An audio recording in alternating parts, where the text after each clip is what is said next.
acho que todos os clubes entenderam a importância do sócio-torcedor, né? Todos trabalham sim hoje o sócio-torcedor colocam como prioridade, se não a principal, uma das principais dentro de um planejamento estratégico do clube, né?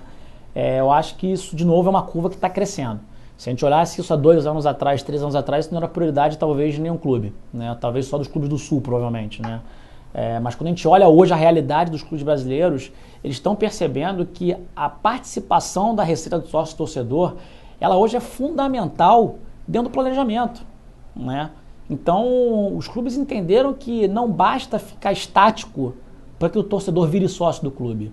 Hoje os clubes têm uma preocupação muito grande de fazer iniciativas para o sócio-torcedor, para o torcedor virar sócio, né? Então, isso vão desde encontros em bares, vão desde ação, como o Fluminense faz um evento chamado Tricolor em Toda a Terra, onde ele vai com um pacote, faz uma estrutura de adesão de sócios. Você tem o Botafogo que faz o feijão do fogão, o Santos trabalha com embaixadas dele também fora de São Paulo para mobilizar o torcedor a virar sócio. Eu acho que todos os clubes talvez tenham ações pontuais para trabalhar o sócio-torcedor, para fazer com que o torcedor vire sócio do clube, né? Eu acho que todo clube está engajado nisso. O clube entende a relevância do programa hoje. Palmeiras. Um nome que diz quem a gente é. Somos os italianos de 1914 e os milhões de brasileiros de 2014. Somos a divindade de Ademir e a santidade de Marcos. Somos tudo que nos trouxe até aqui. Uma história com começo, meio e sem fim. Palmeiras. Venha fazer parte dessa história. Seja sócio torcedor avante. Assim, eu acho que o Palmeiras é um clube que também entendeu como que ele precisa trabalhar essa questão da comunicação dos descontos para o seu torcedor, né? O Palmeiras tem hoje como prioridade clara dentro do seu planejamento a questão do sócio-torcedor. Hoje o clube está sem um patrocínio master dentro da camisa dele, mas hoje o valor incremental gerado com o sócio ajuda a suprir esse gap do patrocínio master. Eu acho que todos os esforços, desde o presidente, do Paulo Nobre, até todos os departamentos dentro do clube, se engajaram na causa do sócio-torcedor. Quando a gente pega o Palmeiras, por exemplo, o Palmeiras ele saiu de um patamar de 9 mil sócios aproximadamente, 9.500 sócios, e hoje está com 35 mil sócios torcedores, né? Então, é um número significativo quando a gente olha o quanto que os clubes cresceram com o programa. E o Palmeiras, enxergando essa oportunidade de crescimento de uma receita variável com o sócio-torcedor, ele abraçou o projeto, ele abraçou a causa do sócio-torcedor, reformulou o projeto avante dele. Eu acho que é um caso também de um clube que entendeu a relevância e a necessidade dessa receita variável para o clube. Eu não sou sócio colorado para comprar ingresso pela metade do preço. Eu não sou sócio por causa do Paixão Premiada, que dá descontos em mais de 1.000 estabelecimentos.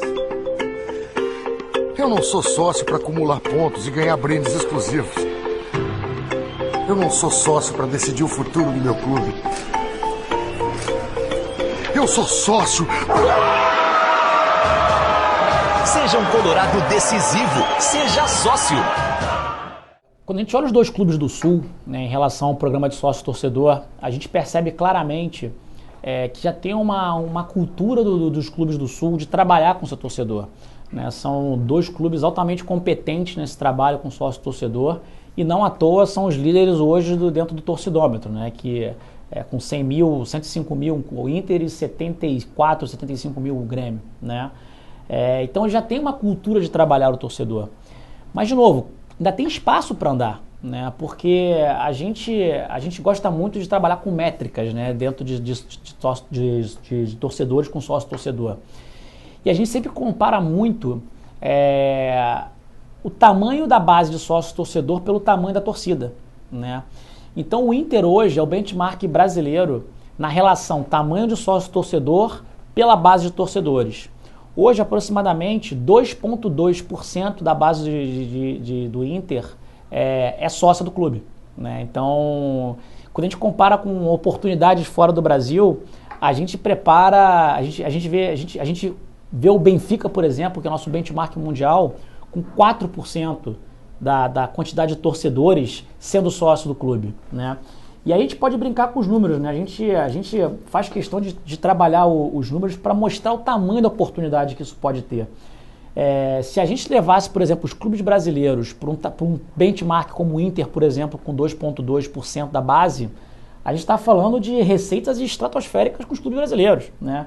Com 2,2% o Flamengo teria 570 mil sócios com 300 milhões de reais por ano de receita. O Grêmio com 2,2 seriam 133 mil sócios como torcedores, né? Como sócios torcedores da base, com 56 milhões de reais como crescimento de receita incremental no ano, né? E o mais legal é que se a gente for levar para o benchmark do Benfica, que é o nosso benchmark mundial, o próprio Inter mesmo, que se a gente levasse o Inter para 4%, a gente está falando de 192 mil sócios torcedores no Inter, né, que seria o Inter ter uma receita incremental de aproximadamente 81 milhões de reais no ano. O Flamengo então nem se fala com o Corinthians, né? O Flamengo estamos falando de 1.300.000 sócios se fosse o benchmark do Benfica, uma receita de 700 milhões de reais no ano, né? Aí as pessoas falam assim, olha, mas será que isso é possível, né? Eu acho que é um caminho a ser percorrido, né? Eu acho que se o clube entender a causa e entender que a gente consegue sair hoje de um trabalho de torcedor, onde o clube passe a se relacionar com o torcedor, não tem porque o torcedor não investir no clube, né? Eu acho que todo o processo, que é uma quebra de paradigma, ele tem uma curva para as coisas acontecerem, né? Então, se fosse cartesiano esse processo, o Inter não poderia ter mais sócios, por exemplo, que o Flamengo como o Corinthians tem, né? Então, eu acho que abre oportunidades para os clubes. Eu acho que o movimento por um futebol melhor, ele ajuda a abrir oportunidades para os clubes brasileiros a trabalhar o seu torcedor que não mora na praça, né? Eu escutei muito do Flamengo que mais da metade da torcida do Flamengo não mora no Rio de Janeiro, né? Então, se o clube tem dentro do movimento um benefício para ofertar para o torcedor que mora fora do Rio de Janeiro, né? Então você não necessariamente fica alavancado em ingresso. Quando a gente olha quando você olha o tamanho das arenas, é importante.